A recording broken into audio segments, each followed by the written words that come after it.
Most teenagers don't lose money because they spend too much.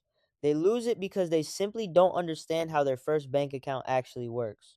These are the common, quiet mistakes that drain your money without you even noticing. Let's break them down and exactly how to avoid them. The first mistake is paying a monthly maintenance fee without even realizing it. A lot of basic checking accounts will charge you anywhere from $5 to $15 a month just for the privilege of having the account open. That might sound small, but do the math. Over a year, that's up to $180 are gone for doing absolutely nothing. The fix is usually simple. Most banks will waive this fee if you meet certain conditions, like keeping a minimum balance, setting up direct deposit from a job, or simply because you're a student. Teen and student accounts almost always get rid of it completely. So take a minute, open your banking app, and search your statement for the word fee. If you see a monthly charge, call your bank, ask them to waive it, or to switch you to an account that doesn't have one. Mistake number two, leaving overdraft coverage switched on. It sounds like a helpful feature, right? If you run out of money, your card still works. But that convenience comes at a steep price. That price is usually a penalty fee of around $30 to $35 every single time you use it.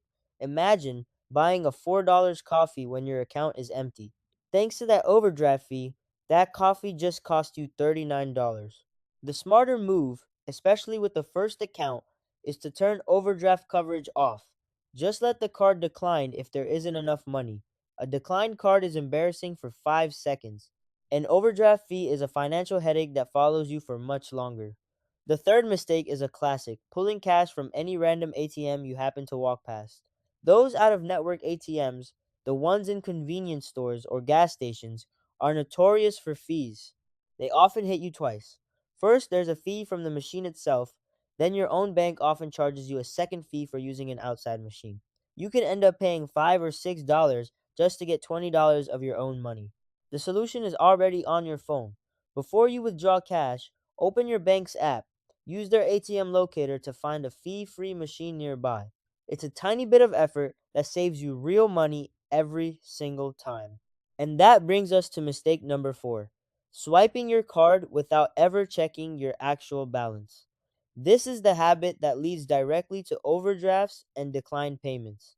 The balance you think you have in your head and your real balance are almost never the same number. You have to account for pending charges that haven't cleared yet.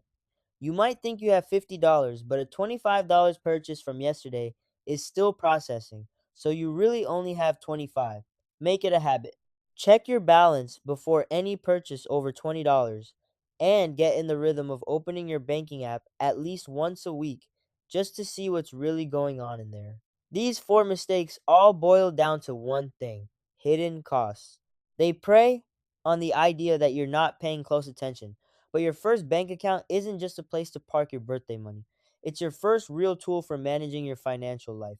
Learning to spot the hidden fees, to understand the features, and to simply be aware of your own money is the first major step. Get these four things right, and you're building a foundation that will serve you for the rest of your life. We just reviewed the most obvious ones for now. Paying pointless monthly fees, letting the bank charge you $35 for a $4 coffee with overdraft, using out of network ATMs, and of course, never checking your balance until it's too late. Those are the basics, but the next three mistakes are where the real damage happens because they feel so innocent. This brings us to mistake number five, sharing your debit card PIN. It always starts innocently. Hey, can you just grab me $20? My PIN is 1234, but the second you tell someone your PIN, you've handed them the keys to your account. If a strange charge appears later and you try to file a fraud claim, the bank's first question will be, did you share your PIN? If the answer is yes, your chances of getting that money back plummet. There is no way to prove who made the purchase. Treat your PIN like the password to your most sensitive online account. You wouldn't give that out. It's your private key to your money. Keep it that way. All right, mistake number six, swiping away bank notifications. We're all conditioned to dismiss them, but your bank's alerts aren't spam, they're your financial first responders. That banner you just flicked away could be the only warning that your card was just used 1,000 miles away, or it could be a low balance alert that saves you from a painful overdraft fee. Go into your banking app right now. Seriously, pause this if you need to, And turn on push notifications at a minimum transactions over $20 for low balances and for new sign ins. It's a 30-second task that acts as a free 24/7 security guard for your wallet. And finally, the seventh mistake. This one is the most dangerous because it doesn't feel wrong. Keeping 100% of your money in your checking account, it feels safe all in one place, but a checking account is designed for spending. It's a revolving door for your money, and most pay you an interest rate so close to zero it's insulting. A high yield savings account, on the other hand, is where your money can rest and grow. It actually pays you for your discipline. It also creates a crucial psychological barrier. When you have to manually transfer money to buy something, you have an extra moment to ask, do I really need this? Start with a simple rule. Every time money comes in, immediately move at least 10% into savings before you buy anything. Automate it. Your future self is counting on it. So let's recap the full list: monthly fees, overdraft, wrong ATMs, not checking your balance, sharing your PIN, ignoring notifications, and keeping everything in checking. If you can sidestep these seven pitfalls, you are light years ahead of most people your age, and most adults too. But here's the final thought: a bank account is a tool for managing the money you have now. It won't help you build your credit. And credit is the invisible key to your financial future. It dictates whether you can get a loan for a car, rent your first apartment, or get a decent credit card. Learning how to build a credit history even before you turn 18 is the ultimate cheat code. It's the next level, and it's where true financial independence begins.